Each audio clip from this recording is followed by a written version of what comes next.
90 రోజుల కోర్సు పూర్తి చేస్తే చాలు 100% ప్లేస్మెంట్ సపోర్ట్ తో సాఫ్ట్వేర్ జాబ్ మీ సొంతం. వెంటనే కోడ్ జ్ఞాన్ డెస్టినేషన్ ని సంప్రదించండి. పుష్ప కంటే గేమ్ చేంజర్ పెద్ద హిట్ అవుతుంది నేను అనుకుంటున్నాను.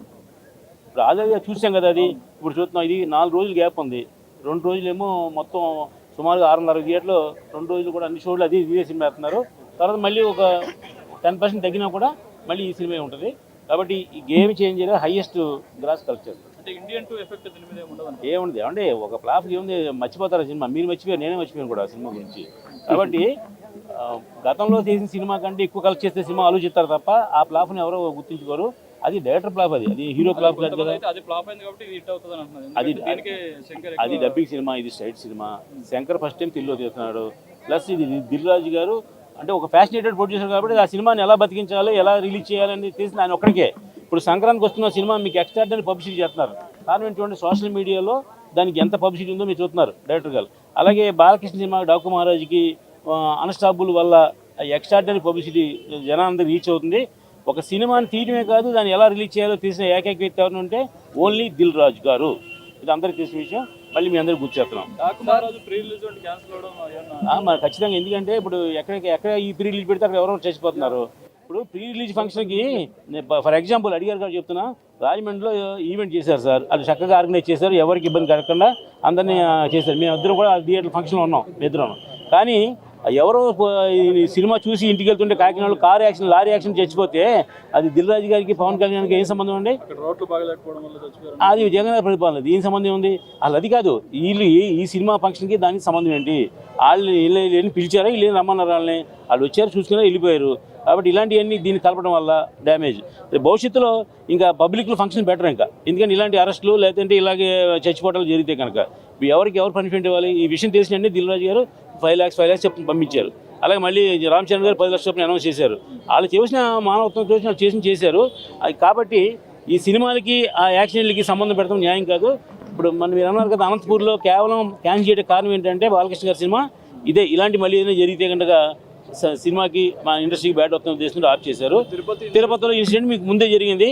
నిన్న తిరుపతి 6 చచ్చిపోయి ఉంటే మీరు ఇలా మళ్ళీ ఫంక్షన్ చేసుకుంటారని జనం ట్రోల్ చేస్తారు ఉద్దేశంతో బాలకృష్ణ గారు ముందు చూపుతోటి ఆ సినిమాని ఆ ఫంక్షన్ క్యాన్సిల్ చేశారు. అన్న మూవీ అయితే సూపర్ అన్న, ఇచ్చి పడేసి గేమ్ చేంజర్ అన్న. ఇది మామూలుగా తొడలు కొట్టి మీసాలు లిపేసి సినిమా కాదన్న, ఇది ఒక మెసేజ్ సినిమా అన్న, ఒక భారతదేశం గర్వించదగ్గ సినిమా అన్న.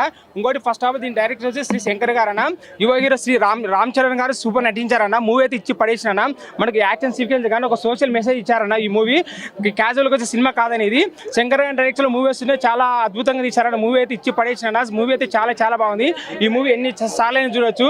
ఈ మూవీ ప్రతి ఒక్కరు యూత్ కానీ ఫ్యామిలీ మెంబర్స్ కానీ ఎవరైనా ఈ మూవీ చూడొచ్చు అన్న. శంకర్ గారి డైరెక్షన్ చాలా అద్భుతంగా ఉందన్న. ఎందుకంటే ఇండియాలో ఒక గొప్పగా ఏదైనా ఉందంటే అది కేవలం శంకర్ గారైనా. ఆయన ఓన్ ఐడియాతో ఒక మూవీ తీస్తారైనా, ఆయన కాపీ డైరెక్టర్ కాదన్న. ఇప్పుడున్న మేడం సాంగ్స్ తీసేస్తే సాంగ్స్ అయితే యూత్కు బాగా ఎంజాయ్మెంట్గా ఉన్నాయి, చాలా బాగున్నాయి. మేము సాంగ్స్ కాకుండా ఒక ఇది గేమ్ చేంజర్ మూవీలో ఒక మెసేజ్ ఒక యూత్ కానీ ఒక దేశానికి కానీ శంకర్ గారు అంటే ఒక మెసేజ్ మేడం. ఆయన ఓన్ థాట్ ఓన్ కథలతో మనం ముందుకు వస్తారు మేడం. అది మనకు తెలియదు, అది సినిమా మేడం. సినిమా అనేది మనం ఊహ, అది రియాలిటీగా ఉంటుంది, రియల్గా ఉంటుంది, మన సంబంధం లేదు. అది చూసే వ్యక్తిని బట్టి ఉంటుంది, ఒకరికి అలా ఉంటుంది, ఒకరు ఇలా ఉంటుంది, సంబంధం లేని విషయం. బట్ నేను మూవీ పరంగా మాట్లాడుతున్నాను. మూవీ పరంగా అయితే గేమ్ చేంజర్ మనకి ఇచ్చి పడేసింది మేడం.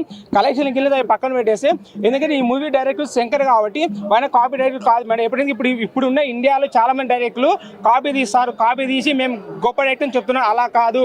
టెక్నికల్ లేని కాలంలో శంకర్ గారు చాలా గొప్ప సినిమాలు తీశారు. జెంటిల్మెన్ నుంచి ఇప్పుడు గేమ్ చేంజర్, ఇంకా నెక్స్ట్ భారతీ 3 రావచ్చు, ఇంకా ఎన్ని సినిమాలు రావచ్చు. శంకర్ లాంటి డైరెక్టర్ ఈ ఇండియాలో మళ్ళీ ఎవరు పుట్టలేరు మేడం. పుట్టిన వాడినే పుట్టాలి అంతే. యాక్షన్ సీక్వెల్ శంకర్ గారికి పుట్టింది పేరు. యాక్షన్ సీక్వెల్ తీయాలంటే ఓన్లీ శ్రీ శంకర్ గారు తీయాలి. యాక్షన్ సీక్వెల్స్ కానీ పాటలు కానీ ఆయన తీసినట్టు ఈ ఇండియాలో సాంగ్స్ కానీ వేరే వాళ్ళు అద్భుతంగా తీయలేరు. రామ్ చరణ్ గారు RRR సినిమా నాకు తెలియదు మేడం. గేమ్ చేంజర్ సినిమాలు అయితే రామ్ చరణ్ గారు చాలా అద్భుతంగా నటించారు. వారిలోని నట విశ్వరూప శంకర్ గారు బయట తీశారు. ఇంకోటి శంకర్ గారు మూవీలో హీరోలు ఎలా ఉంటారే, మనకు ఒక MRF టైర్ ఎంత నాణ్యతగా ఉంటుందో అలా నాణ్యత ఎడ్జేసురా ఆయన నట రాక్షసుడు మేడం. ఆయన గురించి చెప్పే పెద్దగా ఏం లేదు. మామూలుగా ఇచ్చి పడేసును, ఆయన స్టైల్ ఆయన ఇచ్చి పడేసును. ఆ మూవీలో నడిచిన ప్రతి ఒక్కరు హీరోయిన్ కానీ హీరో కానీ విలన్ కానీ డైరెక్టర్ కానీ వాళ్ళకి ఇచ్చిన స్థానం వాళ్ళు పర్ఫెక్ట్గా తీశారు మేడం. గేమ్ చేంజర్ మూవీ అయితే ఇచ్చి పడేసింది మేడం. Okay super. రేటింగ్ ఉండదు మూవీ అయితే ఇచ్చి పడేసి 100% మేడం. ఒక గుడ్ మెసేజ్ కిందనే మనం చెప్పొచ్చు అనమాట.